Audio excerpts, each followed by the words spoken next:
Hi guys, hi mga mi. Wala rin ba kayong pasok? Naka-cancel ang ating klase dahil nga sa bagyo. Dito sa amin sa Batangas, hindi pa naman naulan. Yan. Pero ay makulimlim. Buti na lang kasi napobya na ako sa malakas na ulan at hangin dahil dyan kay Christine. So ayan, ang ating boss kulit ay module ngayon. Wala silang pasok. So tingnan natin kung anong ginagawa niya. Ano yan, bebe? Kulay red.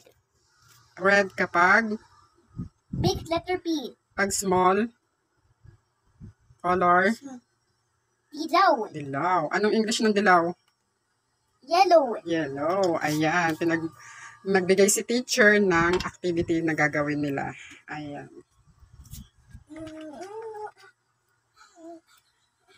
Kala mo wala kang gagawin, no? So, ayan. Tingnan natin yung labas. Yan, nag-ano na ako. Naglagay ako ng ganito, parang sa pintuan. Kasi kapag malakas ang ulan, nababasa yan. Tapos pumapasok dito, baka madaling masira at wala pa tayong pang palit. So, ayan pa lang. Hindi pa siya ganun. Oh my God, may ginagawa doon. Hindi pa maulan, I mean. Ayan, pero ay makulimlim na. Tapos wala pa rin masyadong hangin. Yan, ganyan lang ang hangin. So sana wag na lumakas kasi napobya talaga ako kay Christine. No, Christine talaga ay super lakas ng hangin at ulan dito. Buti hindi kami binabaha. Ayun. Yan si Pachi. Ang ating tindahan. Maliit na tindahan. Wow, very good naman ang boss kulit. Nagawa ng activity.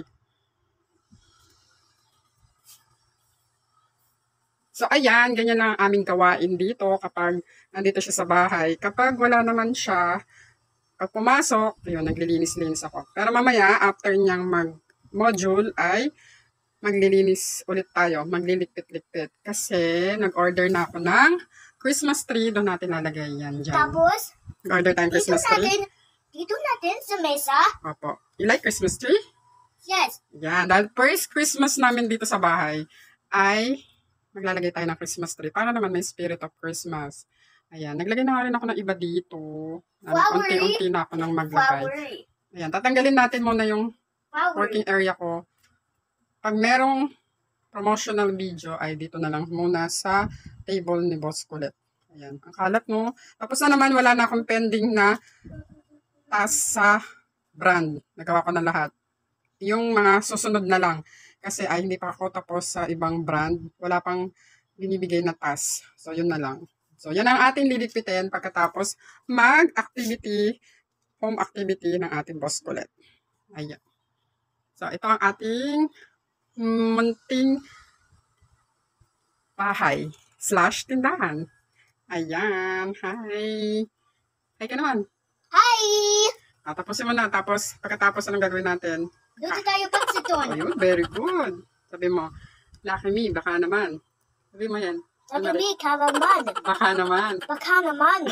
Sabi mo, Lucky me, pansit canton. Pagalawin mo ang pinggan. Sabi mo, dali.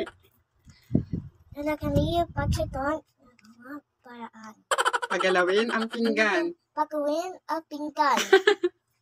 Ano siya marunong Tagalog? Ayun na lang muna ang ganap. Ingat kayo. Bye. Are you finished? Finish na? Wala ka nakaligtaan? Patingin nga. Pag meron ha. Lahat na nasulat. See. Yan. Big B-I red. Okay, very good. Lahat red. Small B-I dilaw. Okay, very good. Next. Meron pa tayong next. Picture natin. Para kay teacher. Smile ka, smile. Smile.